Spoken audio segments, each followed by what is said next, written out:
ओ मैं क्या हेलो जी, welcome back to the channel. मेरा नाम है जाहिद अख्तर। आज हम बहुत इंपॉर्टेंट मुद्दे पे बात करने वाले हैं, सेक्स अपील। कैसे आप अपनी सेक्स अपील बढ़ा सकते हैं, 9 तरीकों के बारे में हम बात करेंगे। बहुत ही वाइड, बहुत ही वास्ट ये टॉपिक है। अगर आपको इसका पार्ट 2 चाहिए होगा फ्यूचर में, आप नीचे कमेंट कर दीजिएगा। आई विल मेक श्योर कि मैं इसका पार्ट 2 भी बनाऊंगा। पहले तो ये बता दूं कि मैं ये वीडियो बना क्यों रहा हूँ यार। मैंने कभी सोचा नहीं था कि मुझे सेक्स अपील के ऊपर वीडियो बनानी पड़ेगी। मुझे लगता था कि हर बंदे को तो पता है ना कि सेक्स अपील क्या होती है, किस तरीके से आप अपनी सेक्स अपील बढ़ा सकते हो। लेकिन इंटरनेट पर जो मिसगाइडेड कंटेंट है सेक्स अपील को लेकर, जिससे मेरे को बहुत ही कुफ्त होती है, मैंने सोचा कि भाई एक कंटेंट बनाना पड़ेगा। इंडिया के बहुत बड़े बड़े इन्फ्लुएंसर, लेजेंड 5-5 मिलियन वालों ने भी पता नहीं क्या कूड़ा बना के दिया हुआ है। So being a honest influencer, मेरा फर्ज बनता है कि आप लोग को मैं एकदम सही राह दिखाऊं। एक चीज समझ लो, किसी भी साइज शेप वाला बंदा या बंदी कैन हैव सेक्स अपील। अभी क्या होता है, क्या करना चाहिए, क्या नहीं करना चाहिए, इन डेप्थ, इन डिटेल आज की इस वीडियो में बात करेंगे। But before we start with the video, अगर आप इस चैनल पर आए हैं, इस मुखड़े पहली बार देख रहे हैं, 2-4-5 वीडियो देखिए। जब आपको लगता है कि इस लड़के के चैनल को सब्सक्राइब करना चाहिए, सब्सक्राइब साथ साथ वो बेल आइकन दबा दीजिएगा। उससे होता ही है कि जब भी हम यूट्यूब पर आते हैं, आपके फोन की घंटी बज जाती है,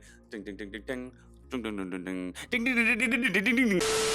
चलिए जी, शुरुआत करते हैं सबसे पहले फिजिकल अपीयरेंस से ही, क्योंकि पूरे इंटरनेट पर सेक्स अपील के नाम पे सिर्फ फिजिकल अपीयरेंस के बारे में तो बात की है कि सेक्सी बॉडी हो जाए, ब्रॉड शोल्डर हो जाए, चेस्ट अच्छा हो जाए, लड़कियां एकदम पीछे पड़ जाएंगी। नहीं, there is so much in physical appearance. इससे पहले हम फिजिकल अपीयरेंस के बारे में बात करें, जरा सेक्स अपील को जान लेते हैं कि होता क्या है। बहुत सारे लोगों के जहन में बस एक ही चीज आती है सेक्स अपील के बारे में कि वही तो है, क्योंकि इंटरनेट पर वही सब बातें करी गई हैं। इसका बेसिक सा लेमैन डेफिनेशन जो होता है कि वो शख्स जो इतना अट्रैक्टिव है कि आपके जहन से निकल नहीं पा रहा है, आप पूरे दिन उसी के बारे में सोच रहे हो, चाहे वो आपके जेंडर का है, चाहे वो अपोजिट जेंडर का है। इसमें थोड़ा सा ऐड ऑन कर लेते हैं, जब बात आती है आपके अपोजिट जेंडर की, तो वो ऐसा शख्स जिसको देखकर आपको लगता है कि मुझे यही लाइफ में चाहिए। आपकी जो भी सेक्सुअल नीड है आप उससे पूरी करें। लेकिन जो बेसिक डेफिनेशन है कि एक ऐसा अट्रैक्टिव इंसान जिसकी कुछ फीचर्स हैं, जिसके कुछ ट्रेड्स हैं, फिर वो चाहे मोटा है, फिर वो चाहे छोटा है, उसके कुछ फीचर्स ऐसे हैं कि यार आप कह रहे हो कि यार इररेसिस्टिबल है। आई होप आपको क्लियर हो गया होगा कि सेक्स अपील क्या होती है। अब back to the topic. Physical appearance में देखिए बहुत सारी चीजें आती हैं। हर इंसान के कुछ फीचर्स ऐसे होते हैं जो बहुत शार्प होते हैं। मिसाल के तौर पर किसी की आंख बहुत अच्छी हो सकती है, किसी के होंठ बहुत अच्छे हो सकते हैं, किसी के नाक बहुत अच्छी है। SRK is known for his nose. मतलब अगर आप उनके इंटरव्यूज देखेंगे तो उन्होंने बोला था कि कोई एक एक्ट्रेस थी जिन्होंने बोला था कि तुम्हारी नाक एकदम सही नहीं है, तुम एक्टर नहीं बन सकते हो। लेकिन आज का दौर है कि हर इंसान को SRK की नाक बहुत पसंद है। आंखें, आई एम श्योर कि आप लोग को बहुत सारे एक्टर एक्ट्रेसेस होंगे या आपके इर्द गिर्द बहुत लोग होंगे। मिसाल के तौर पर आपका जाहिद। हमको सबसे ज्यादा जो कॉम्प्लीमेंट मिला है अपने लाइफ में वो मेरी आंखों के लिए और लिप्स के लिए मिला है। लिप्स में हम फिर आएंगे, अभी समझ गए। किसी का नोज हो सकता है, किसी की आईज हो सकती है। लिप्स के बारे में जब बात करते हैं, सबसे पहले लॉन्डो के दिमाग में एंजेलिना जोली आती है। बिकॉज है ही यार इतने खूबसूरत लिप्स, तो सबके कोई ना कोई फीचर्स हैं जो शार्प हैं। किसी लड़के की ब्रॉड शोल्डर किसी लड़की को पसंद आ सकती है। वुमेन की पेयर शेप बॉडी और कर्वी जो फिगर होता है वो लड़कों को बहुत ज्यादा अट्रैक्ट करता है। हो सकता है कि विमेन को अपनी पेयर शेप बॉडी या कर्वी जो फिगर होता है उनको ना पसंद हो सकता है बहुत सारे लड़कों को अपनी लंबाई ना पसंद हो, लेकिन किसी और को पसंद आ रही है। किसी को किसी के बाल बहुत पसंद होते हैं। आपने अक्सर सुना होगा कि यार इसके जैसे बाल हो जाएं, फिर वो आपका दोस्त ही क्यों ना हो। तो उसकी वो सेक्स अपील है कि भाई उसके बाल इतने खतरनाक हैं, इतनी क्वालिटी अच्छी है, उसका हेयर स्टाइल हो सकता है, the way he manages his hair. अब यहाँ मेन बात आती है कि आपको अपने फीचर्स को संभालना है और उस पर और काम करना है। मैंने आपको स्टार्टिंग में बताया आंख, जैसे मेरी आंखों की लोग बहुत तारीफ करते हैं, उनको मेरी आंख बहुत पसंद आती है। अब अगर मेरी आंखों के नीचे काले डार्क सर्कल बहुत ज्यादा हो जाएं, अभी हैं थोड़े बहुत, बट बहुत ज्यादा हो जाएं, गड्ढा पड़ जाए, मैं डाइट इतनी ना ले पाऊं प्रॉपर कि मैं पूरा दिन थका थका दिखूं, मेरी आंखें चढ़ी चढ़ी रहें, आई डोंट थिंक कि फिर वो मेरी सेक्स अपील होने वाली है। जो चीज से लोग अट्रैक्ट हो रहे थे वो नहीं होंगे। होठों की बात करते हैं, होठों का ध्यान आपको देना ही पड़ेगा अगर आपका बॉडी का वो फीचर ऐसा है कि जो लोगों को अट्रैक्ट करता है। अब भाई होठ अच्छे हैं, जूसी लग रहे हैं, बिग लिप्स हैं या किसेबल लिप्स हैं, अब उसका ध्यान नहीं दे रहे हो, ड्राई हो रखे हैं, फट गए हैं, चैप्ड हैं, खत्म गेम। बाय द वे ये वीडियो मैं लड़का लड़की दोनों के लिए बना रहा हूँ, तो आप अपने संदर्भ में चीजों को समझ लीजिएगा। एक चीज बता रहा हूँ, इसको कहीं लिख लो, ये बहुत काम आएगा रहेगा आपके। 2013 में पहली बार मैंने जब मॉडलिंग करी थी और तब से लेकर अब तक मैं बहुत सारे अलग अलग लोगों से मिला हूँ, फिर चाहे वो किसी मॉडलिंग एजेंसी के ओनर हो या मेरी को मॉडल हो या जब मैंने अपना कुछ शूट किया था या जब मैंने म्यूजिक वीडियो किया था, बहुत सारे अलग अलग लोगों से मिला था। मेरे कॉलेज में मेरी जो दोस्त थी, सबने अलग अलग चीजें बताई मुझे। किसी को बॉडी वाले लड़के एकदम नहीं पसंद आते, किसी को लड़कों का फिजिक अच्छा लगता है, मतलब किसी को ऐसा होगा कि हाँ भाई पतला भी ना हो, बहुत हैवी भी ना हो, ठीक ठाक हो, मतलब कुछ भी पहने तो अच्छा लगे। किसी को लड़कों की वेन्स बहुत पसंद आती हैं और कुछ कुछ लड़कियों का कहना होता है कि यार ये वेन्स देखकर हमें उल्टी होती है। किसी को लड़कों की बॉडी पे हेयर पसंद है, किसी को चिकने लड़के पसंद है, किसी को बियर्ड वाले लौंडे पसंद है। हर इंसान की प्रेफरेंस अलग अलग है। तो इंटरनेट पर सिर्फ यही जो बात कर रहे हैं कि भाई बॉडी बना लो, जिम जाओ, नहीं यार, उससे सेक्स अपील नहीं बढ़ने वाली है। आपका बोलने से लेकर कॉन्फिडेंस से लेकर how you manage your self, कैसे ड्रेसअप होते हो, हर चीज अगर प्रॉपर वे में होगी तभी वो आपका सेक्स अपील बढ़ाती है। मैंने बहुत सारे बॉडी बिल्डर्स को देखा है, जब वो मुंह खोलते हैं तो हग देते हैं। No offence to anyone, but होता है ऐसा क्योंकि उन्होंने सिर्फ पूरी जिंदगी अपने बॉडी पे ही काम करी है। ये चीज आपको समझनी पड़ेगी। अभी कल ही मैं टीवीएफ की एक वेब सीरीज देख रहा था, नई आई है वो, उसका एक डायलॉग बहुत फेमस हो गया। वो मम्मी जी कहती है ये जंपसूट है तो वॉशरूम कैसे जाती हो। मुझे कमेंट करके बताना, मेरे को नाम नहीं आता रहा उस वेब सीरीज का। उसमें जो वो लड़का होता है ना, जो सेकंड एपिसोड में आता है, बहुत हैवी सा है, लेकिन उसके लिए फीमेल्स पागल हैं, लड़के पागल हैं। वो बहुत ओवर साइज से भी ओवर साइज है भाई, मोटा है, लेजिट अदनान सामी जैसी उसकी फिजिक है, समझे आप। Then there are some actors जो बहुत हड्डी हैं, मतलब आप कहोगे कि भाई इसके शरीर में तो गोश्त के नाम पे कुछ नहीं है, आधा किलो भी उसके शरीर में मांस नहीं होगा। So you need to understand कि हमेशा सिर्फ बॉडी से ही सेक्स अपील नहीं होती है, there are some other stuffs as well. तो पहले पॉइंट में हमने यही समझा कि भाई अपने फीचर्स पे काम करो, जो आपका फीचर अच्छा है, जो आप बचपन से जिस चीज के लिए आपको कॉम्प्लीमेंट मिलते आए। कोई भी इस धरती पे इंसान नहीं होगा जिसको कॉम्प्लीमेंट ना मिला हो उसके किसी फीचर के लिए। अगर तुम्हें लगता है कि नहीं मिला है, अपने रैंडम 10 दोस्तों को मैसेज करना, और उस 10 दोस्त में लौंडे नहीं होने चाहिए, लड़कियां भी होनी चाहिए। अपने घर वालों से पूछ लेना, घर वाले तो चलो बायस्ड रहते हैं क्योंकि माँ के लिए तो बच्चा कैसा भी हो तो हमेशा से हीरो ही रहता है। पूछना, आपको उसमें मेजॉरिटी एक आंसर मिलेगा, वो आपका फीचर है, उस पे काम करना शुरू करो, उसको और एनहांस करो। समझ गए जी। सेकंड पॉइंट पे जरा आते हैं, जो खुद को अच्छा लगता है वो करो। What you love just keep doing that. Self love का जो कंसेप्ट है, सेल्फ केयर का जो कंसेप्ट है, इन्हीं सब में आता है। खुद से प्यार नहीं करोगे ना तो फिर चाहे एडिडास पहना हो, शैनल वियर किया हो, नहीं बात बनने वाली यार, बात बनेगी ही नहीं। पू को तो आप जानते ही होंगे ना, कभी खुशी कभी गम वाली कटरीना कैफ जो थी। कौन है जिसने मुड़कर पू को नहीं देखा। वो वाला एटीट्यूड रखना है, डेली सुबह उठकर कहना है कि का मैं ही सेक्सी हूँ इस दुनिया में और कोई है ही नहीं। जब ये खुद से बोलोगे ना, तभी तुम्हारा जो इंफीरियोरिटी कॉम्प्लेक्स है कि मैं साला यही दिखता हूँ, मैं कुछ भी पहन लूं, तभी तो हटेगा ना यार। तुम्हें क्या लगता है ये जो मैं आज तुम्हारे सामने बैठ के इतनी बकचोदी कर रहा हूँ, मैं इतना कॉन्फिडेंट हूँ, मैं कुछ भी पहनता हूँ तुम लोग कहते हो अच्छा लगता है, ऐसा 12, 15, 16 साल पहले नहीं था। मैं भी बहुत अंडर कॉन्फिडेंट था। भाई मैंने उस पर एक वीडियो भी बनाई थी, देखना चाहें तो आप देख सकते हैं कि कैसे एक अंडर कॉन्फिडेंट लड़का एक कॉन्फिडेंट अडल्ट में कन्वर्ट हुआ। सीखा है, प्रैक्टिस करिए, एक दिन में नहीं आती है। तो अपने आप को बोलना पड़ेगा कि का मैं हूँ भाई, मैं सेक्सी हूँ, I am sexy and I know it.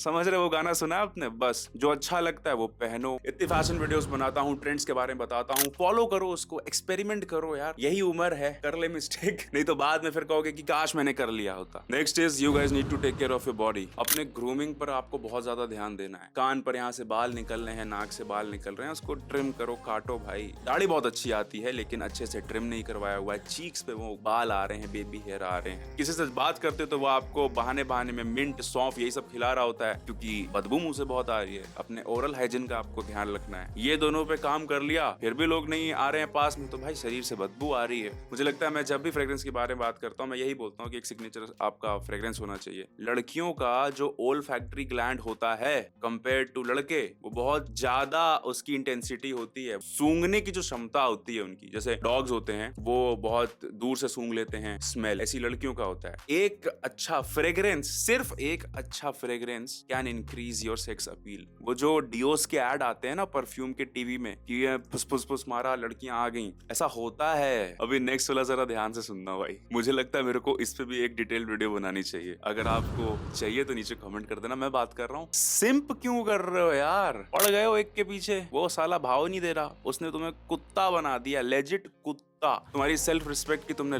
लगा रखे हैं। एक तो तुम बॉलीवुड मूवी के इतने बड़े फैन हो कि उस मूवी से तुमने एक ही चीज अपनी जिंदगी में सीखी है कि मुझे मेरी जिंदगी में यही लड़की चाहिए, ये नहीं मिली तो मैं हाथ काट लूंगा, नस काट लूंगा, मैं मर जाऊंगा। अबे जेब में पैसा नहीं रहेगा ना तो सबसे पहले प्यार छोड़ के जाता है। सिंप करना छोड़ो, पूरा दिन वेट कर रहे हो कि वो ऑनलाइन आई कि नहीं आई। वो आई तो तुमको रिप्लाई क्यों नहीं दिया। जितना ज्यादा सिंप करोगे ना, दो चीज होगी तुम्हारी लाइफ में। अगर उसको तुमसे रिश्ता रखना होगा ना तो वो तुमको कर देगी फ्रेंड जोन। फिर चाहे तुमने कितना भी अपनी फीचर्स पे काम किया हो, खुशबू लगाई हो, अच्छे कपड़े पहने हो, चाहे तुम्हारी आवाज कैसी हो, ये सिंप वाला चुप्पा किया, चांसेस खत्म है कि वो तुम्हारे साथ कभी भी रिलेशनशिप में आएगी जिस चीज के लिए तुम उसके पीछे पड़े थे। फ्रेंड जोन हो जाओगे। मुझे एक बात सच सच बताना, कब तक ये नाइस गाय वाला चोंगा पहनकर घूमेगा भाई। अंदर से तू हरामी है लेकिन तेरे को लड़कियों के सामने एकदम नाइस गाय बनना है। अब देखो यहाँ पर दो चीज है, कॉन्ट्राडिक्टरी है बहुत। कुछ लौंडे अंदर से हरामी होते हैं बट उनको नाइस गाय बनना है। कुछ लौंडे साला नाइस गाय होते ही हैं, मतलब वो अच्छे ही होते हैं। लड़की का असाइनमेंट कर रहे हो, गए हो कैफेटेरिया, उसने बोला कि मेरे को ले आना, तुम उसको ला के दे रहे हो, उसको घर से उठा के उसको कॉलेज छोड़ रहे हो। तुम्हारा डेली का यही जिंदगी का काम है। तुम्हारा दोस्त जो तुमको कॉन्ट्री कर सकता है तुम्हारे पेट्रोल में, ये मैंने अपने कॉलेज डेज में देखा है। मेरे घर के पास एक मेरा दोस्त रहता था, अब तो वो कांटेक्ट में ही नहीं है, शादी हो गई, बच्चे भी हो गए उसके। तो एक लड़की के पीछे सिंप भी कर रहा है, लड़की भाव भी नहीं दे रही है, उसको उसके घर से उठा रहा है, उसको कॉलेज लेके आ रहा है। उसका यही काम है, उसको कॉलेज लेकर जाना, उसको कॉलेज से घर छोड़ना। जब हम बोलते थे हमें छोड़ दे, पेट्रोल, ये वो कहानी अखंड लेवल का तियापा होता है। ये जो तुम कर रहे हो ना, नाइस गाय वाला गेम, फ्रेंड जोन होते हैं ऐसे ही लौंडे। फिर आगे कहते हैं कि जाहिद भाई ये नहीं हो रहा, वो नहीं हो रहा जिंदगी में, और इससे तुम्हारा सेक्स अपील एकदम डाउन हो जाता है। अभी इसको गलत वे में मत लेना, मैं ये नहीं कह रहा हूँ कि हम्बल नहीं होना, काइंड नहीं होना नेचर में। There is a huge difference between कि तुम किसी के लिए काइंड हो, हम्बल हो। मैं ये भी नहीं कह रहा कि हेल्प मत करो, हर चीज सही है, बट एक चीज वो समझो कि तुमको कौन किस चीज के लिए यूज कर रहा है। और ये सिर्फ कॉलेज वाले लौंडों पे अप्लाई नहीं होता, ये कॉर्पोरेट वाले तो और कटवाते हैं अपना। एक्चुअली यू नो मेरा मेट्रो में आने में टाइम लेट हो जाता है, so can you drop me daily. या कट गया भाई। No let's talk about the main key ingredient. ये अगर आपके पास है ना, सेक्स अपील ऐसे बढ़ती है। कॉन्फिडेंस की बात कर रहा हूँ, ओवर नहीं होना चाहिए, अंडर नहीं होना चाहिए। अंडर वालों का तो ऐसा सीन है ना कि अंडर कॉन्फिडेंट है, इन्फीरियर भी होंगे। ज्यादातर अंडर कॉन्फिडेंट इन्फीरियर होते हैं, तो वो वैसे ही कहीं नहीं दिख रहे होते हैं। कॉन्फिडेंस इज द की, जिसको हमेशा पहनकर चलना है। यहाँ तुम्हें एक एग्जांपल से समझाता हूँ मैं। क्यों किसी भी ग्रुप में, क्यों जब भी तुम किसी गैदरिंग में गए होते हो तो वहां तुम उस बंदे से अट्रैक्ट होते हो जो सबसे बात कर रहा होता है, जो एक्चुअल में बात कर रहा होता है। क्यों तुम्हारी नजर उसकी तरफ जाती है? कॉन्फिडेंस है उसके पास जो तुम्हारे पास नहीं है। और ये प्रैक्टिस करने से आता है, ये एक दिन में नहीं बिल्ड होता। इसकी एक छोटी सी चीज बता रहा हूँ, उस फंडे को फॉलो कर लो कि हम ही हम है, बाकी सब पानी कम है। मेरे बारे में वो क्या सोच रहा होगा, लोग क्या कहेंगे, नोबडी गिव्स अ डैम। हो सकता है वो तुम्हारे बारे में उस 1-8 घंटे सोचे जितनी देर भी तुम हो, नोबडी गिव्स अ डैम। जो तुम्हारी तरह ही होंगे ना, जो तुम सोच रहे हो, वही वाले सोच रहे होते हैं तुम्हारे बारे में। दूसरों के बारे में जो बात कर रहे होते हैं, वो ना खुद सक्सेसफुल होते हैं ना किसी को होने देते हैं। ऐसे लोगों की सोच को अपने सोच में क्यों मिलाना। अभी हम दो चीजों के बारे में एक साथ बात करेंगे, स्माइल और आपका आई कांटेक्ट। स्माइल देकर अगर किसी से बात कर रहे हो तो वो ज्यादा आपके टूवर्ड्स इंक्लाइंड रहता है, वो ज्यादा आपसे रिस्पेक्टफुली बात करता है, वो ज्यादा आपको तवज्जो देता है। या आपने कभी ना कभी महसूस किया होगा, नहीं किया तो आपको मैं एक बहुत छोटी सी चीज करने को कह रहा हूँ। आप आइसक्रीम लेने गए हो, उससे स्माइल करके बात करके देखना। आप किसी रेस्टोरेंट में गए हो, रादर देन कॉलिंग भैया छोटू इधर आ, उससे प्यार से बात करके देखना। कभी भी जाओगे ना, वो बंदा कभी भूलेगा नहीं तुम्हें। ये मैंने आपको बहुत ही बेसिक सा एग्जांपल दिया था। किसी गैदरिंग में हो, फॉर एग्जांपल हम लोग किसी ब्लॉगर्स मीट में जाते हैं, या किसी अवार्ड शोज में जाते हैं, या मैं किसी मीटअप में चला गया, जैसे मैं गार्नियर वाले फेस्ट में गया था। तो स्माइल से अगर बात करोगे ना, फिर चाहे सामने वाला तुम्हारे बारे में कुछ भी सोचता हो, कुछ भी उसने जजमेंट तुम्हारे लिए बना रखी हो, उस तुमको सुनेगा, तुमसे बात करेगा। और जब आप कभी किसी से पहली बार मिल रहे होते हो, स्माइल से बात करो। अभी देखो मैं ऐसे बात करूँ, क्या हाल आपके, तो बहुत ही रूड लगता है। इसके बारे में मैंने एक बार और डिस्कस किया था किसी वीडियो में, कोई याद नहीं है। तो लोगों को वही लगेगा ना जो उनको दिखेगा। अभी मैं बस किसी से ऐसे बात कर लूँ, हाँ कैसे हैं आप, स्माइल आई, सामने वाला कंफर्ट हो गया। एक स्माइल ही ऐसी चीज है जो किसी को कंफर्टेबल कर सकती है आपके साथ। आपका जो रैपो बिल्डिंग वाला गेम है वो आधा यही हो जाता है। इसी के साथ साथ आई कॉन्टैक्ट भी है। आपकी ज्यादातर बातचीत जो शुरू होती है ना किसी से भी, कहीं पर भी, वो तभी होती है जब आपकी उससे आई कॉन्टैक्ट मिलती है। आंखों आंखों में ही बहुत लोग चीजें शेयर कर लेते हैं। कुछ लोग होते हैं जो नजर चुरा रहे होते हैं, जो इतने कॉन्फिडेंट नहीं होते हैं, उनकी भी उन्हीं लोग से आई कांटेक्ट होता है जिनका ट्रेट उनकी तरह ही होता है, अंडर कॉन्फिडेंट या इंफीरियरिटी कॉम्प्लेक्स वाला। हर इंसान का किसी न किसी से आई कांटेक्ट होता ही होता है, तो आई कांटेक्ट तो करना पड़ेगा। अभी मैंने आपको बोला था कि स्माइल और आई कांटेक्ट को लेकर चलते हैं, तो अगर आप किसी से आई कांटेक्ट के साथ साथ स्माइल के साथ बात कर रहे हैं, that makes you the most attractive guy on this planet earth. Eye contact का भी एक गेम है कि आई कांटेक्ट ऐसा भी नहीं करना है कि सामने वाला आपको मोलेस्टर समझे। समझ गया? Last but not the least, always stay a mysterious guy. ये वो आपको बता रहा है जो खुद अपनी बारे में हर चीज बता देता है जब उसको लगता है कि सामने वाला इंसान ट्रस्ट के लायक है। बट ये मैंने चीज काफी सीखी पिछले 10 साल में, अभी भी मैं सीख रहा हूँ इस चीज को। But what I have figured it out कि जितना मिस्टीरियस रहोगे किसी के साथ, उतना अट्रैक्टिव लगोगे लोगों को। एक तो पहली मीटिंग में कभी किसी को अपने बारे में सब चीज बतानी नहीं चाहिए, चाहे आप उससे सामने से मिल रहे हैं चाहे कॉल पर। अपनी पूरी जिंदगी का सार नहीं बताना है, वो वैसे भी अलग अलग वेज में कल को आपको ही बैक स्टैब हो जाएगा। यू नेवर नो कि आपने जो बताया है वो कौन से वेज में कल आपको बैक फायर कर जाए। मिस्ट्री रहोगे जितना, उतना ज्यादा बेहतर है। सामने वाले के अंदर जिज्ञासा पैदा होगी कि यार ये बंदा क्या है, क्या करता है, वो आपके पीछे ही पड़ा रहेगा। इस तरीके से आप अपनी सेक्स अपील बढ़ा सकते हैं। इससे होगा क्या, जिस चीज के लिए आप इस वीडियो को देखने आए थे, आपकी सेक्स अपील बढ़ जाएगी। And with this I rest my case. हमने आज वीडियो में 9 अलग अलग वेज के बारे में बात किया है। मुझे पता नहीं वीडियो बड़ी बनी है कि छोटी बनी है। अगर आप अभी तक यहाँ रुके हैं, यू गाइस आर सच्चा चीता। चैनल सब्सक्राइब कर लीजिएगा। क्या क्या चीजें आपको पहले से पता थी नीचे कमेंट करिएगा। क्या नया सीख के जा रहे हैं। जब भी आप मेरी किसी वीडियो को भी देखकर कुछ भी नया सीखते हैं, नीचे कमेंट कर दिया करिए, मुझे बहुत अच्छा लगता है। मैं पढ़ता सबके कमेंट हूँ। अभी चलते चलते 2-3 चीजें आपको बता देता हूँ। हम अपना कम्युनिटी बिल्ड कर रहे हैं अपने टेलीग्राम पेज पर और अपने इंस्टाग्राम पर। इंस्टाग्राम पे भी जो ब्रॉडकास्ट चैनल है, सो मेक श्योर कि आप उन दोनों जगहों को ज्वाइन कर लें। इसके अलावा मैं 1-on-1 कंसल्टेंसी देता हूँ। अगर आपको एक बेहतर इंसान बनना है, आपको सेंटर ऑफ अट्रैक्शन बनना है, आपको लगता है कि आप जिंदगी में कुछ उखाड़ नहीं पा रहे हैं, आपका माइंडसेट बहुत ही मीडियोकर लेवल वाला है, आप मुझसे मेरी 1-on-1 कंसल्टेंसी ले सकते हैं, चाहे वीडियो कॉल हो या ऑडियो कॉल हो। डिस्क्रिप्शन में लिंक है, आप वहां से जाकर उसको ले सकते हैं या फिर आप मेरे को डीएम कर दीजिएगा। ऑब्वियसली पेड होती है। इसके अलावा एक चीज है कि हम व्लॉग्स बना रहे हैं, तो आपको अगर देखना है कि कैसे ये सब सेटअप लगा हुआ है, यहाँ लाइट वहाँ लाइट, पीछे सामने कैमरामैन कौन है, कैसे मैं करता हूँ, क्या हूँ मैं एक्चुअल में अपने लाइफ में, वो सब आपको वहां दिखेगा। इंस्टाग्राम पर फॉलो नहीं किया कर लीजिएगा, चैनल सब्सक्राइब नहीं किया कर लीजिएगा। नेक्स्ट किन टॉपिक्स पर वीडियो चाहिए नीचे कमेंट कर दीजिएगा। मिलता हूँ मैं आपसे नेक्स्ट वीडियो में। अंटिल देन, नमस्ते, अल्लाह हाफिज।